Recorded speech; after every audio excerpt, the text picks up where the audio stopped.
Volume number 13، حدیث number 301۔ حضرت ابن عمر رضی اللہ تعالی عنہ سے روایت ہے کہ رسول اللہ صلی اللہ علیہ وسلم جب جہاد یا حج یا عمرے سے لوٹتے تو ہر چڑھائی پر چڑھتے وقت 3 بار اللہ اکبر کہتے اور اپنے شہر واپس آنے کے بعد یہ پڑھتے۔ ترجمہ: اللہ کے سوا کوئی عبادت کے لائق نہیں، وہ اکیلا ہے، اس کا کوئی شریک نہیں، اسی کی بادشاہت ہے اور اسی کے لیے تمام تعریف ہے اور وہ سب کچھ کر سکتا ہے۔ ہم سفر سے لوٹنے والے ہیں، توبہ کرنے والے، اپنے مالک کی عبادت کرنے والے، اس کو سجدہ کرنے والے، اپنے مالک کی تعریف کرنے والے ہیں۔ اللہ تعالیٰ نے اپنا وعدہ سچا کیا اور اپنے بندوں کی مدد کی اور کافروں کی فوجوں کو بھگا دیا۔ حدیث نمبر 302۔ حضرت ابن عمر رضی اللہ تعالی عنہ سے روایت ہے کہ نبی کریم صلی اللہ علیہ وسلم نے فرمایا، خریدنے کے ارادے کے بغیر کسی چیز کا بھاؤ یعنی قیمت بڑھانے کے لیے منع فرمایا ہے۔ حدیث نمبر 303۔ حضرت ابن عباس رضی اللہ تعالی عنہ سے مروی ہے کہ احرام والے شخص کو اس کی اونٹنی نے گردن توڑ کر مار ڈالا۔ وہ آپ کے سامنے لایا گیا، آپ نے فرمایا، اس کو پانی اور بیری کے پتوں سے غسل دے کر احرام ہی کے 2 کپڑوں میں دفنا دو، اس کا سر نہ چھپاؤ، کیونکہ یہ قیامت کے دن لبیک کہتا ہوا اٹھے گا۔ حدیث نمبر 304۔ حضرت ابن عباس رضی اللہ تعالی عنہ سے روایت ہے کہ قبیلے کی ایک عورت نبی کریم صلی اللہ علیہ وسلم کے پاس آئی اور کہنے لگی، میری ماں نے حج کرنے کی منت مانی تھی، لیکن وہ حج کرنے سے پہلے ہی انتقال کر گئی، کیا میں اس کی طرف سے حج کروں؟ آپ نے فرمایا، ہاں، اس کی طرف سے حج کرو۔ اگر تمہاری ماں پر کسی کا قرض ہوتا تو کیا تم اسے ادا کرتی؟ اس نے کہا، ضرور ادا کرتی۔ آپ نے فرمایا، پھر اللہ تعالیٰ کا قرض ادا کرنا ضروری ہے۔ حدیث نمبر 305۔ حضرت ابن عباس رضی اللہ تعالی عنہ سے مروی ہے کہ قبیلے کی ایک عورت جس سال حجۃ الوداع ہوا وہ رسول اللہ صلی اللہ علیہ وسلم کے پاس آئی اور کہنے لگی، یا رسول اللہ صلی اللہ علیہ وسلم، اللہ تعالیٰ نے اپنے بندوں پر حج فرض کیا ہے اور میرا باپ اتنا بوڑھا ہے کہ وہ اونٹنی پر بیٹھ نہیں سکتا، اگر میں اس کی طرف سے حج کروں تو کیا اس کا حج ادا ہو جائے گا؟ آپ نے فرمایا، ہاں، اس کا حج ادا ہو جائے گا۔ حدیث نمبر 306۔ حضرت ابن عباس رضی اللہ تعالی عنہ سے روایت ہے کہ نبی کریم صلی اللہ علیہ وسلم نے فرمایا، عورت اپنے محرم رشتہ دار کے ساتھ ہی سفر کرے، آپ کے پاس کوئی مرد نہ جائے جب تک کوئی محرم اس کے پاس موجود نہ ہو۔ ایک شخص نے عرض کیا، یا رسول اللہ صلی اللہ علیہ وسلم، میں فلاں لشکر کے ساتھ جہاد کے لیے نکلنے والا ہوں اور میری بیوی حج کو جانا چاہتی ہے۔ آپ نے فرمایا، پہلے اپنی بیوی کے ساتھ حج کو جا۔ حدیث نمبر 307۔ حضرت عمر رضی اللہ تعالی عنہ سے مروی ہے کہ نبی کریم صلی اللہ علیہ وسلم نے ایک بوڑھے شخص کو دیکھا جو اپنے دونوں بیٹوں کا سہارا لے کر چل رہا تھا۔ آپ نے پوچھا، اس کو کیا ہوا ہے؟ لوگوں نے عرض کیا، اس نے پیدل کعبہ جانے کی منت مانی ہے۔ آپ نے فرمایا، اللہ تعالیٰ کو اس کی حاجت نہیں ہے کہ یہ اپنے کو تکلیف دے، اور آپ نے حکم دیا کہ وہ سوار ہو جائے۔ حدیث نمبر 308۔ حضرت ابو ہریرہ رضی اللہ تعالی عنہ سے روایت ہے کہ رسول اللہ صلی اللہ علیہ وسلم نے فرمایا، قیامت کے قریب ایمان یعنی مومن لوگ مدینہ میں سمٹ کر اس طرح آ جائیں گے جیسے سانپ سمٹ کر اپنے بل میں داخل ہو جاتا ہے۔ حدیث نمبر 309۔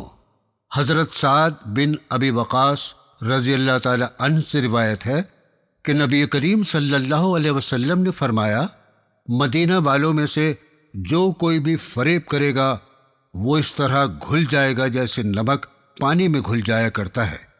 حدیث نمبر 310، حضرت ابو بکر صدیق رضی اللہ تعالی عنہ سے مروی ہے کہ نبی کریم صلی اللہ علیہ وسلم نے فرمایا، مدینہ میں دجال کا کچھ خوف نہ ہوگا۔ اس وقت مدینہ کے 7 دروازے ہوں گے، ہر دروازے پر 2 فرشتے مقرر ہوں گے۔ حدیث نمبر 311، حضرت ابو ہریرہ رضی اللہ تعالی عنہ سے روایت ہے کہ رسول اللہ صلی اللہ علیہ وسلم نے فرمایا، جب رمضان کا مہینہ آتا ہے تو آسمان کے دروازے کھول دیے جاتے ہیں اور دوزخ کے دروازے بند کیے جاتے ہیں اور شیطانوں کو زنجیروں سے جکڑ دیا جاتا ہے۔ حدیث نمبر 312، حضرت عبداللہ ابن عباس رضی اللہ تعالی عنہ سے روایت ہے کہ رسول اللہ صلی اللہ علیہ وسلم نے فرمایا، جب تم رمضان کا چاند دیکھو تو روزہ رکھو، جب شوال کا چاند دیکھو تو روزہ رکھنا بند کر دو، اگر بادل ہو چاند نظر نہ آئے تو 30 روزے پورے کر لو۔ حدیث نمبر 313، حضرت ابو ہریرہ رضی اللہ تعالی عنہ سے روایت ہے کہ نبی کریم صلی اللہ علیہ وسلم نے فرمایا، جس شخص نے شب قدر میں ایمان کے ساتھ ثواب کی نیت سے عبادت کی تو اس کے پچھلے گناہ بخش دیے جاتے ہیں، اور جس شخص نے رمضان کے روزے ایمان کے ساتھ ثواب کی نیت سے رکھے تو اس کے بھی پچھلے گناہ بخش دیے جاتے ہیں۔ حدیث نمبر 314، حضرت ابن عباس رضی اللہ تعالی عنہ سے روایت ہے کہ نبی کریم صلی اللہ علیہ وسلم بھلائی پہنچانے میں سب سے زیادہ سخی تھے، اور رمضان میں جب جبرائیل علیہ السلام رمضان میں ہر رات آپ سے ملا کرتے تھے تو رمضان ختم ہونے تک وہ آپ سے قرآن کا دور کیا کرتے تھے۔ جن دنوں حضرت جبرائیل علیہ السلام آپ سے ملتے تو آپ بھلائی پہنچانے میں چلتی ہوا سے بھی زیادہ سخی ہو جاتے تھے۔ حدیث نمبر 315، حضرت ابو ہریرہ رضی اللہ تعالی عنہ سے روایت ہے کہ رسول اللہ صلی اللہ علیہ وسلم نے فرمایا، جو شخص روزہ رکھ کر بھی جھوٹ بولنا اور دغابازی کرنا نہ چھوڑے تو اللہ تعالیٰ کو یہ ضرورت نہیں کہ وہ اپنا کھانا پینا چھوڑ دے۔ روزے کا مقصد ہے کہ انسان پرہیزگار بن جائے گا۔ یہ مقصد حاصل نہیں ہوتا تو روزہ نہیں بلکہ فاقہ ہے۔ حدیث نمبر 316، حضرت ابو ہریرہ رضی اللہ تعالی عنہ سے مروی ہے کہ ایک حدیث قدسی ہے کہ رسول اللہ صلی اللہ علیہ وسلم نے فرمایا، اللہ تعالیٰ فرماتا ہے کہ آدمی کا ہر نیک عمل اسی کے لیے ہے، لیکن روزہ خاص میرے لیے ہے اور میں ہی اس کا بدلہ دوں گا، اور روزہ ایک ڈھال ہے، اور جب تم میں کوئی روزہ رکھے تو گندی اور غلط باتیں نہ کرے، نہ شور مچائے۔ اگر کوئی اس کو گالی دے یا اس سے لڑے تو کہہ دے، میں روزے دار ہوں۔ قسم اس ذات کی جس کے ہاتھ میں میری جان ہے، روزے دار کے منہ سے بو اللہ تعالیٰ کو مشک کی خوشبو سے زیادہ پسند ہے۔ روزے دار کے لیے 2 خوشیاں ہیں، ایک روزہ کھولتے وقت وہ خوش ہوتا ہے، دوسری جب جب اپنے مالک اللہ تعالیٰ سے ملے گا تو روزے کا ثواب دیکھ کر خوش ہوگا۔ حدیث نمبر 317، حضرت ابو ہریرہ رضی اللہ تعالی عنہ سے روایت ہے کہ نبی کریم صلی اللہ علیہ وسلم نے فرمایا، کوئی رمضان سے 1-2 دن پہلے رمضان کے استقبال کے لیے روزے نہ رکھے، اگر ہاں کسی شخص کے روزے رکھنے کا دن آ جائے جس دن وہ ہمیشہ روزہ رکھا کرتا تھا تو روزہ رکھ لے۔ حدیث نمبر 318، حضرت انس رضی اللہ تعالی عنہ سے روایت ہے کہ نبی کریم صلی اللہ علیہ وسلم نے فرمایا، سحری کھایا کرو کیونکہ اس میں برکت ہے۔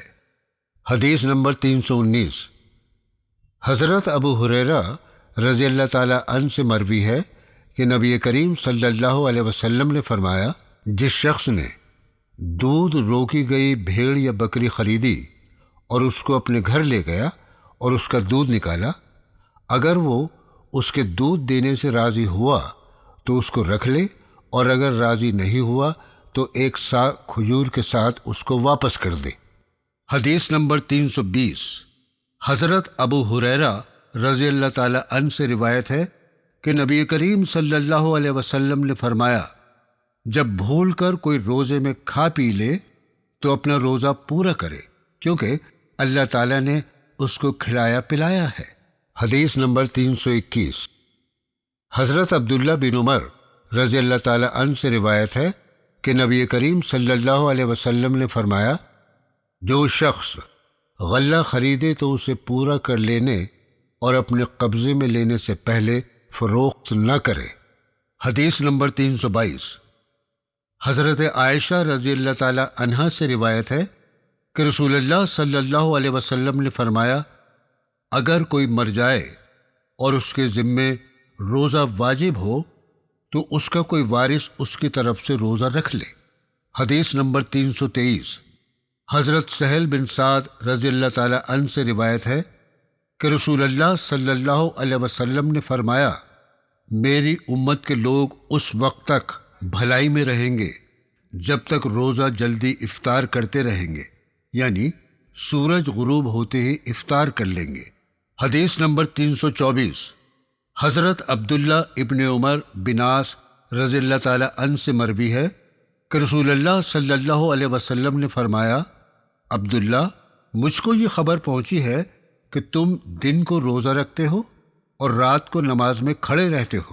انہوں نے کہا، بے شک سچ ہے یا رسول اللہ۔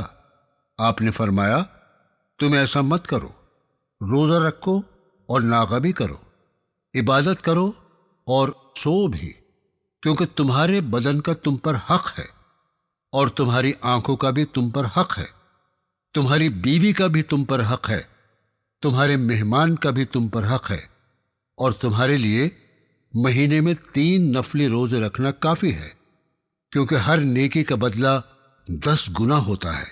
3 کے 30 ہوئے تو گویا ساری عمر روزے میں گزری۔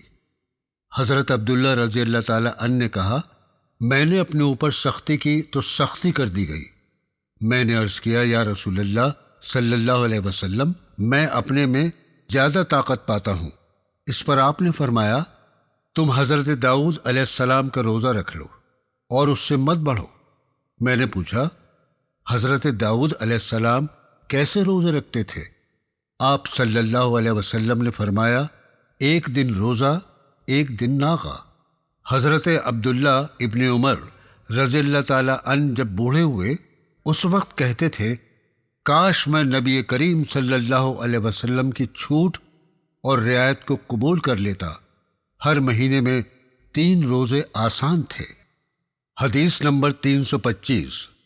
حضرت ابو ہریرہ رضی اللہ تعالی عنہ سے روایت ہے کہ میرے خلیل صلی اللہ علیہ وسلم نے مجھے ہر مہینے 3 نفلی روزے رکھنے اور چاشت کی نماز کی کم سے کم 2 رکعتیں اور سونے سے پہلے وتر پڑھنے کی وصیت فرمائی ہے۔